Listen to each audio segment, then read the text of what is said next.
ನಮ್ಮ ಜೊತೆ ಈಗ ಕ್ವಾಟ್ಲಿ ಕಿಚನ್ನ ಅದ್ಭುತವಾದಂತಹ ಕುಕ್ ಆಗಿರುವಂತಹ ಚಂದನ್ ಅವರಿದ್ದಾರೆ. ತುಂಬ ಹ್ಯಾಂಡ್ಸಮ್ ಆಗಿ ಕೂಡ ಇದ್ದಾರೆ. ಹಾಗಾಗಿ ಹುಡುಗಿರ್ ಫಾಲೋಯಿಂಗ್ ಕೂಡ ಜಾಸ್ತಿನೇ ಇದೆ. ಬನ್ನಿ ನಿಮಗೋಸ್ಕರ ನಾನು ಇವತ್ತು ಮಾತಾಡ್ಸ್ತಿದ್ದೀನಿ ಚಂದನ್ ಅವ್ರನ್ನ. ಸರ್ ಹೇಳಿ, ಕ್ವಾಟ್ಲಿ ಕಿಚನ್ನಲ್ಲೇ ಇಬ್ಬರಿಬ್ರು ಹುಡುಗಿರ್ ಫಾಲೋಯಿಂಗ್ ಇದೆ. ಸೊ ಹೇಗಿದೆ? ಏನು ಹುಡುಗಿರ್ ಬಗ್ಗೆನಾ ಕ್ವಾಟ್ಲೆ ಕಿಚನ್ ಬಗ್ಗೆನಾ? ಫಸ್ಟ್ ಕ್ವಾಟ್ಲೆ ಕಿಚನ್ ಬಗ್ಗೆ ಹೇಳ್ಬಿಡ್ತೀನಿ. ಸೊ ತುಂಬಾ ಖುಷಿ ಆಗ್ತದೆ ಕ್ವಾಟ್ಲೆ ಕಿಚನ್ ಅಲ್ಲಿ ಇಟ್ಕೋಬೋದಾ, ನಾನು ನೀವು ಇಟ್ಕೋತೀರಾ? ಹೌದಾ?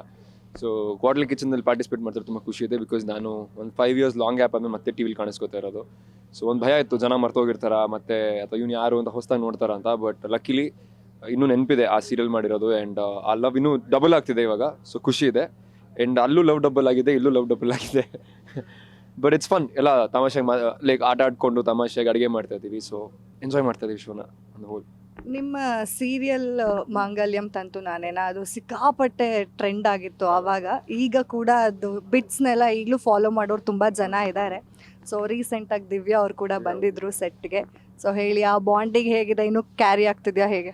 ಹೌದು, ದಿವ್ಯಾ ನಾನು ಇಬ್ರಿಗೂ ಅದು ಫಸ್ಟ್ ಸೀರಿಯಲ್ಲು. ಸೊ ಆ್ಯಂಡ್ ನೀವು ಹೇಳಿದಾಗ ತುಂಬ ಪಾಪ್ಯುಲರ್ ಆಗಿತ್ತು ಆ ಟೈಮಲ್ಲಿ. ಆ್ಯಂಡ್ ಕೋವಿಡ್ ಟೈಮಲ್ಲಿ ಅಬ್ರಪ್ಟಾಗಿ ಎಂಡ್ ಆಯಿತು. ಸೊ ನಮಗೂ ಆ್ಯಂಡ್ ಆಡಿಯನ್ಸ್ ಎಲ್ರಿಗೂ ಒಂದು ಬೇಜಾರಿತ್ತು, ಅಂದರೆ ಅದಕ್ಕೊಂದು ಕರೆಕ್ಟ್ ಎಂಡಿಂಗ್ ಸಿಕ್ಕಲಿಲ್ಲ ಅನ್ನೋದು.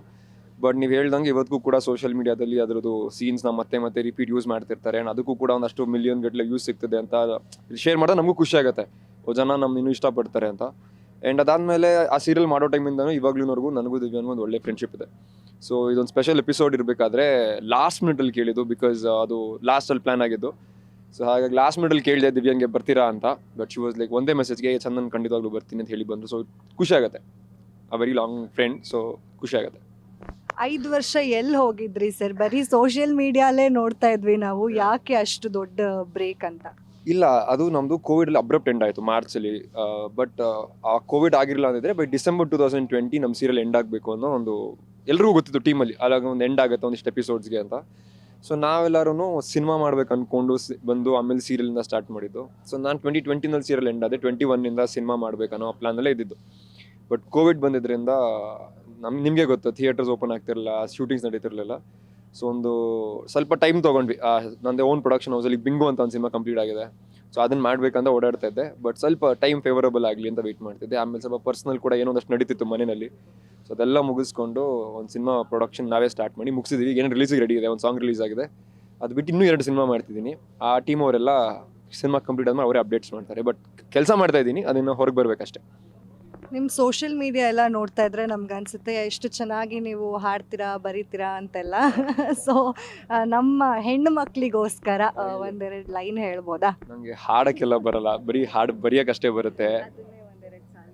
ಅಯ್ಯೋ, ಯಾವ್ದು ಫೇವ್ರೆಟ್? ಆ್ಯಕ್ಚುಲಿ ಲಾಸ್ಟ್ ಇಯರ್ ನಾವೊಂದು ಕಣ್ಮಣಿ ತಮಿಳ್ ಸಾಂಗ್ ಒಂದು ಕನ್ನಡ ವರ್ಷನ್ ಬರೆದಿದ್ದೆ. ಸೊ ಅದು ನನ್ನ ಫ್ರೆಂಡ್ಸ್ ಹಾಡಿ ಅದು ಸ್ವಲ್ಪ ವೈರಲ್ ಆಗಿತ್ತು. ಸೊ ಅವರಸ್ತರ ಹಾಡೋಕ್ಕೆಲ್ಲ ಬರಲ್ಲ, ಬರೀ ಹೇಳ್ತೀನಿ ಅಷ್ಟೇ ಲೈನ್ಸ್ನ, ಬೇಜಾರು ಮಾಡ್ಕೊಂಬಿಡಿ. ಅದು ಕಣ್ಮಣಿ ಹೃದಯ ಸಿಂಹಾಸಿನಿ ಒಲವಿನೋಲೆ ತಲುಪಿತೆ, ಕುಶಲವೇ ಹೇಳೆ ನನ್ನ ಪ್ರಿಯ ಸಖಿ ನನ್ನ ಪ್ರೇಮ ದೇವತೆ, ನಿನ್ನಂದ ತುಂಬಿಕೊಳ್ಳಲು ಕಣ್ಣು ಕಾದಿದೆ, ನಿನ್ನ ನೆನಪು ಮನಸ್ಸನ್ನು ಬಹಳ ಕಾಡಿದೆ. ಇದನ್ನ ಹಿಂಗೆ ಹೇಳಿದ್ರೆ ಚೆನ್ನಾಗಿರಲ್ಲ.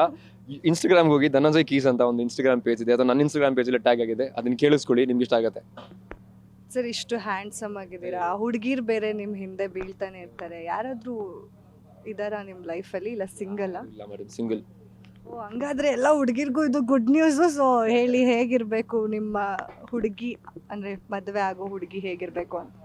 ಅವ್ರಿಗೆ ಹೇಗೆ ಇಷ್ಟ ಬೇಕೋ ಹಾಗಿರ್ಬೇಕು. ನಿಮಗೆ ಕ್ವಾಲಿಟಿ ಅಂದರೆ ಅದು ಹಿಂಗೆ ಇರ್ಬೇಕು ಹಂಗೆ ಇರ್ಬೇಕು ಅಂತ ಹುಡ್ಕೊಂಡು ಹೋಗೋಕ್ಕಾಗಲ್ಲಲ್ವಾ. ಸೊ ಅವ್ರು ಹೇಗಿರ್ಬೇಕು ಅಂತ ಖುಷಿಯಾಗಿದ್ರೆ. ಅಂದರೆ ಸೋನಿ ಥರ ಇರಬೇಕಾ, ವಾಣಿ ಥರ? ಓ, ನೀವು ಹಿಂಗೆ ಜಾಕ್ ಆಗ್ತಾ ಇದ್ದೀರಾ? ಅದು ನೀವು ಇನ್ನೊಂದಷ್ಟು ಎಪಿಸೋಡ್ಸ್ ನೋಡಿ ಆಮೇಲೆ ಗೊತ್ತಾಗುತ್ತೆ. ಅಲ್ಲ ಹೇಳಿ, ಒಂದು ಹಿಂಟು, ಚಿಕ್ಕ ಹಿಂಟು. ಸೋನಿ ಥರನಾ, ವಾಣಿ ಥರನಾ? ಇಲ್ಲ, ಇದು ಹೇಳುವುದಕ್ಕೂ ಕೇಳುವುದಕ್ಕೂ ಸಮಯವಲ್ಲ. ಈ ಪ್ರಶ್ನೆಗೆ ನಾವು ಉತ್ತರಿಸಲ್ಲ. ನೀವು ಇನ್ನೂ ಎಪಿಸೋಡ್ ನೋಡ್ತೀರಾ, ನಿಮಗೆ ಗೊತ್ತಾಗುತ್ತೆ. ಕ್ವಾಟ್ಲೆ ಕಿಚನ್ ನೋಡಿ ಗೊತ್ತಾಗುತ್ತೆ. ಅಡುಗೆ ತುಂಬ ಚೆನ್ನಾಗಿ ಮಾಡ್ತೀರಾ ಅಂತ ಕ್ವಾಟ್ಲೆ ಕಿಚನಲ್ಲಿ ಗೊತ್ತಾಯಿತು. ಸೊ ಎಲ್ಲಾದರೂ ಕೋರ್ಸ್ ಏನಾದ್ರು ತೊಗೊಂಡಿದ್ರಾ ಅಥವಾ ಮನೇಲಿ ಕಲ್ತಿರುವಂತಹ ಅಡುಗೆನ ಹೇಗೆ? ಇಲ್ಲ, ಎಲ್ಲ ಅಮ್ಮ ಹೇಳ್ಕೊಟ್ಟಿರೋದೆ. ಅಮ್ಮ ಹೇಳ್ಕೊಟ್ಟು ಕಲಿಸಿರೋದೆ. ಆ್ಯಂಡ್ ಕೆಲವು ಅಮ್ಮ ಅವ್ರ ಜೊತೆ ಅಡುಗೆ ಮಾಡಿ ನನಗೂ ಸ್ವಲ್ಪ ಇಂಟ್ರೆಸ್ಟ್ ಬಂತು.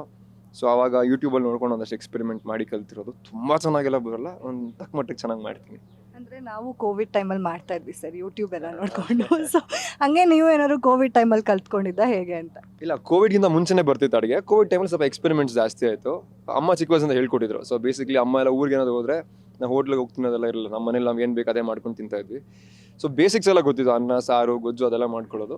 ಅದು ಬಿಟ್ಟು ಇವಾಗ ಇಲ್ಲೇನು ಸ್ವಲ್ಪ ಹೊಸದಾಗಿ ಮಾಡ್ತಿದ್ದೀವಲ್ಲ, ಅದರಲ್ಲಿ ಕೆಲವು ಮುಂಚೆ ಟ್ರೈ ಮಾಡಿದ್ದಿದೆ, ಇನ್ನು ಕೆಲವು ಈಗ ನಾವು ಕಲ್ತ್ಕೊಂಡು ಮಾಡ್ತಿರೋದಿದೆ. ಸೊ ಹಾಗೆ ಕೋವಿಡ್ ಟೈಮಲ್ಲಿ ಬರೀ ಎಕ್ಸ್ಪೆರಿಮೆಂಟ್ಸ್ ಅಷ್ಟೇ.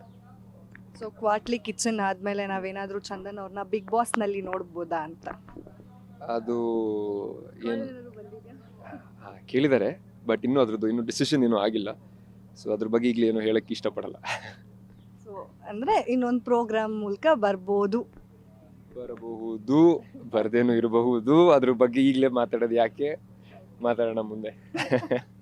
ಸೊ ಸೀರಿಯಲ್ಸ್ ಏನಾದರೂ ಅಂದರೆ ಈಗ ಸಿನಿಮಾ ಮುಗ್ದಿದೆ ಅಂತ ಹೇಳಿದ್ರಿ, ಮುಂದೆ ಸೀರಿಯಲ್ನಲ್ಲಿ ನೋಡ್ಬೋದಾ ಚಂದನ್ ಅವ್ರನ್ನ? ಹೇಗೆ, ಏನು ಪ್ಲ್ಯಾನ್ಸ್, ಏನು ಫ್ಯೂಚರ್ ಪ್ಲ್ಯಾನ್ಸ್? ಇಲ್ಲ, ಸದ್ಯಕ್ಕೆ ಸ್ವಲ್ಪ ಸಿನಿಮಾ ಮೇಲೆ ಕಾನ್ಸಂಟ್ರೇಟ್ ಮಾಡ್ತಾ ಇದ್ದೀನಿ. ಅಂದರೆ ನಾನು ಡೈರೆಕ್ಟರ್ ಕಮ್ ಆ್ಯಕ್ಟರ್ ಆಗಬೇಕಂತ ಬಂದಿರೋದು. ಸೊ ಈಗ ಬಿಂಗು ಅಂತ ಒಂದು ಸಿನಿಮಾ ಮಾಡ್ತಿದ್ದೀನಿ ಅನ್ನಲ್ಲ, ಸೊ ಅದು ನಂದೇ own writing, story, script, dialogues ನಾನೇ ಮಾಡ್ತಿರೋದು. ಸೊ ಇನ್ನೊಂದು ಸ್ಕ್ರಿಪ್ಟ್ ವರ್ಕ್ ಮಾಡ್ತಾ ಇದ್ದೀನಿ, ಡೈರೆಕ್ಟ್ ಮಾಡಿ ಆ್ಯಕ್ಟ್ ಮಾಡಬೇಕಂತ. ಸೊ ಅದ್ರ ಮೇಲೆ ಜಾಸ್ತಿ ಕಾನ್ಸಂಟ್ರೇಟ್ ಮಾಡ್ತಾ ಇದ್ದೀನಿ. ಬಟ್ ಟಿ ವಿ ಪ್ರಾಜೆಕ್ಟ್ಸ್ ತುಂಬ ಬಂದಿದೆ. ಆ್ಯಕ್ಚುಲಿ ನಾನು ಕೋವಿಡಲ್ಲಿ ಏನು ಎಂಡ್ ಆಯಿತು ಸೀರಿಯಲ್ಲು, ಅವತ್ತಿಂದ ಇವತ್ತಿನವರೆಗೂ ನಂಗೆ ಬಹಳಷ್ಟು ಸೀರಿಯಲ್ ಆಫರ್ಸ್ ಬಂದಿದೆ. So I am very grateful. But ನಂದು ಇದೊಂದು ಏಮ್ ಇರೋದ್ರಿಂದ I want to give it a try. ಅಲ್ಲಿ ಟ್ರೈ ಮಾಡಿ ಆಮೇಲೆ ಅಲ್ಲಿ ನೋಡಿ ಮತ್ತೆ ಟಿವಿಗೆ ಕಮ್ ಬ್ಯಾಕ್ ಮಾಡೋದ್ರ ಬಗ್ಗೆ ಯೋಚನೆ ಮಾಡೋಣ ಅಂತ ಸೀರಿಯಲ್ ಮೂಲಕ. ಕಮಿಂಗ್ ಬ್ಯಾಕ್ ಟು ಕ್ವಾಟ್ಲೆ ಕಿಚನ್ ಅಂತಂದರೆ ಎಷ್ಟು ಮಜಾ ಮಾಡ್ತಾ ಇದ್ದೀರಾ, ಹಾಗೆ ನಿಮ್ಮ ಫೇವ್ರೆಟ್ ಕ್ವಾಟ್ಲೆ ಯಾರು? ಮಜಾ ಅಫ್ಕೋರ್ಸ್ ಮಜಾ ಮಾಡ್ತಿದ್ದೀವಿ, ಜೊತೆನಲ್ಲಿ ಸಿಕ್ಕಾಬಿಟ್ಟೆ ಟೆನ್ಷನ್ ಆಗುತ್ತೆ. ಅಂದರೆ ಅಡುಗೆ ಮಾಡೋದೇ ಒಂದು ಸ್ವಲ್ಪ ಸ್ಟ್ರೆಸ್ ಕಡಿಮೆ ಆಗಲಿ ಅಂತಲ್ಲ, ಇಲ್ಲಿ ಸ್ಟ್ರೆಸ್ ಜೊತೆನೇ ಅಡುಗೆ ಮಾಡೋದೇ ನಮಗೊಂದು ಚಾಲೆಂಜು. ಸೊ ಮಜಾ ಅಂತೂ ಅಫ್ಕೋರ್ಸ್ ಮಾಡ್ತಿದ್ದೀವಿ, ನೀವು ಕೂಡ ನೋಡ್ತಾ ಇದ್ದೀರಾ. ಆ್ಯಂಡ್ ಇಟ್ಸ್ ಲೈಕ್ ಒಂದಷ್ಟು ಮಿಕ್ಸ್ಚರ್ ಆಫ್ ಎಮೋಷನ್ಸ್. ಮಜಾ ಮಾಡ್ತಿದ್ದೀವಿ, ಕೋಪ ಬರುತ್ತೆ, ಬೇಜಾರಾಗುತ್ತೆ, ಆ್ಯಂಡ್ ಒಂದೊಂದ್ಸಲಿ ಪೇಷನ್ಸ್ ಪೀಕ್ ಮೀರೋಗಿ ಹೊಡೆದಾಕ್ಬಿಡೋಣ ಅನಿಸ್ತಿರುತ್ತೆ, ಬಟ್ ಕಂಟ್ರೋಲ್ ಮಾಡ್ಕೋಬೇಕು. ಸೊ ಇದೆಲ್ಲದ್ರ ಜೊತೆ ನೋಡ್ತಿರೋರ್ಗೆ ಮಜಾ ಅನ್ನಿಸ್ತಿದೆ. ಸೊ ಅದೊಂದು ಸ್ವಲ್ಪ ಖುಷಿ ನಮಗೆ. ಆ್ಯಂಡ್ ನನ್ನ ಫೇವ್ರೆಟ್ ಕುಕ್ಕ ಕ್ವಾಟ್ಲಿ, ನಾನು ಕೇಳಿದ್ದು ಕ್ವಾಟ್ಲೆ. ನನ್ನ ಫೇವ್ರೆಟ್ ಕ್ವಾಟ್ಲೆ ಗೊಬ್ಬರ. ಹಾಂ, ಸೋನಿನೋ ವಾಣಿನೋ ಅಂದ್ಕೊಂಡೆ. ಇಷ್ಟ ನಮಗೆ, ಅವ್ರ ಆಸ್ ಪರ್ಸನ್ಸೇ ಒಳ್ಳೆಯವರು. ಸೊ ನೀವು ಕ್ವಾಟ್ಲಿ ಅಂತ ಬಂದಾಗ ಗೊಬ್ಬರ ನಂಗೆ ತುಂಬ ಇಷ್ಟ. ಕಾಮ ಕಾಮಾಗ ಇರ್ತಾನೆ ಆಯಪ್ಪ, ಒಳ್ಳೆ ಏನು ಹಾಕೊಂಬಂದಿರ್ತಾರೋ ಗೊತ್ತಿರೋ. ನೈಟು ಬೆಳಗ್ಗೆ ಒಂದು ಫುಲ್ಲು ಚಾರ್ಜ್ ಆಗಿರ್ತಾರೆ. ಅದು ಬಿಟ್ಟರೆ even Vani, Soni, they are also very good. Like ಅಂದರೆ ಅವ್ರು ಕ್ವಾಟ್ಲಿನೂ ಕೊಡ್ತಾರೆ, ಎಂಟರ್ಟೈನು ಮಾಡ್ತಾರೆ, ಜೊತೆಯಲ್ಲಿ ಹೆಲ್ಪ್ ಕೂಡ ಮಾಡ್ತಾರೆ ಒಂದು ಪಾಯಿಂಟ್ ಆದಮೇಲೆ. So there all nice. Favourite ಕುಕ್ಕಾ ನನಗೆ ರಘು ಇಸ್ ವೆರಿ ನೈಸ್. ಅಂದರೆ ಅವ್ರ ಪ್ಲ್ಯಾನಿಂಗ್ ಚೆನ್ನಾಗಿರುತ್ತೆ. ನಾವು ಸ್ವಲ್ಪ ಒದ್ದಾಡ್ತಿರ್ತೀವಿ ಹೆಂಗಪ್ಪ ಮಾಡೋದು ಅಂತ, ಅವ್ರೊಂದು ಪಾಯಿಂಟ್ ಆದಮೇಲೆ ನೀಟಾಗಿ ಪ್ಲ್ಯಾನ್ ಮಾಡ್ಕೊಂಡು ಬಂದಿರ್ತಾರೆ, ಇದು ಹಿಂಗೆ ಮಾಡಬೇಕು, ಈ ಟೈಮಲ್ಲಿ ಇಷ್ಟು ಮಾಡಬೇಕಂತ. That is very smart. And also taste ಕೂಡ ತುಂಬ ಚೆನ್ನಾಗಿ ಮಾಡ್ತಾರೆ. ನಾನು ತುಂಬ ಕಡಿಮೆ ಟ್ರೈ ಮಾಡೋದು, ಬಿಕಾಸ್ ಅವ್ರು ಜಾಸ್ತಿ ಮೆಜಾರಿಟಿ ನಾನ್ ವೆಜ್ ಮಾಡ್ತಾರೆ, ಆಮೇಲೆ ವೆಜಿಟೇರಿಯನ್. ಸೊ ಅವ್ರು ಮಾಡಿರೋ ವೆಜ್ ಟ್ರೈ ಮಾಡಿದ್ದೀನಿ. Is a very good cook. Yeah, thank you. Nice talking to you. ನೋಡಿದ್ರಲ್ಲ, ಇದಾಗಿತ್ತು ಕುಕ್ ಚಂದನ್ ಅವರ ಮಾತು. ನೋಡ್ತಾ ಇರಿ guarantee news. Camera person Rupesh ಜೊತೆ ಚಂದನ. ಗ್ಯಾರಂಟಿ ನ್ಯೂಸ್, ಸುದ್ದಿ ಖಚಿತ, ನ್ಯಾಯ ನಿಶ್ಚಿತ.